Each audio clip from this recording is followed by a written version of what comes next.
A successful self-leveling installation takes skill and certainly plenty of practice. The tool I'm using here is called the gauge rake. The gauge rake has ears on either side that are adjustable to the thickness of the material you intend on applying. In this case, we are applying the material at 3/8 of an inch thick, knowing that the following day we're going to come back and grind and polish. This project was challenging considering that we were working with 6 different colors.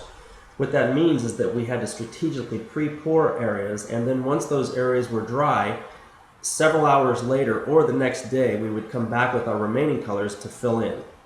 A variety of finishing tools are used to get into these tight areas. Typically on a large installation you're going to be using what's called a smoothing paddle to smooth and level off the material, and in some cases a porcupine roller. But these pours were simply too intricate, meaning that we had to use a variety of hand finishing tools ranging from a brick mason's pointing trowel to this case I'm using what's called a pool trowel. And you'll notice how nicely it levels and flattens the self-leveling overlay, which is setting the stage for the next very important step, which is to grind and polish. Also, you'll notice we'll have another person on hand in case we do get any unwanted drips or over spillage onto the already hardened sections, and they'll clean it off. It is a good idea to try to clean the fresh material off of previously poured sections, despite the fact that we're going to ultimately grind it all back flush. With these intense colors, and especially on newly curing material, I have seen the fresh, vivid colors of overlay stain the already hardened sections. During the application of this type of material, it's not uncommon to have a little overspillage. When you have completed the pour and your tools are cleaned up, go back and scrape the overspillage flush. And also, it's not a bad idea if you have the time and once the material is hardened to prime those little areas of overspillage, which is going to greatly reduce the chance for outgassing bubbles on your next pour. One of the most important aspects of a successful installation is properly setting up your mixing station. The last thing you need is to contaminate your surrounding areas, especially with such vivid colors. Mask the floors, the walls, to prevent any splatters or spills. Believe me, speaking from experience, it'll save you big time in the long run. Notice how tight an area we have to push this material into.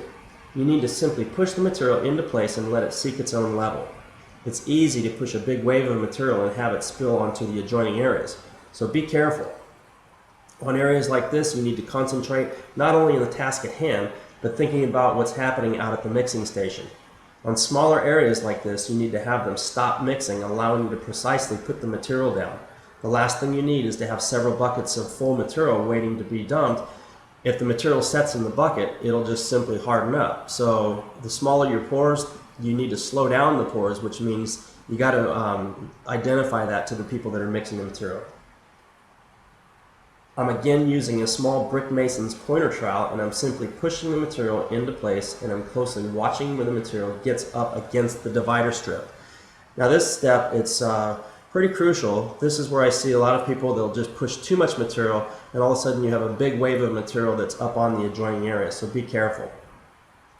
Once I have it to the level that it needs to be, I then lightly will come back and smooth the strips with the brick mason's trowel, and then once I've addressed all of the edges, like you see again here, I'm just gently putting it back into the elevation. This is really important you get it to the proper elevation here, because it's going to dramatically reduce the amount of grinding. If you leave it too high, when we come back the following day, that means all that material is going to need to be ground back down flush. So that's why I'm taking such precautions to go in and really put these divider strips at the proper elevation. Once I've got the brick mason's trowel, I come back, hit it with the pool trowel, and we're ready to go on to the next step.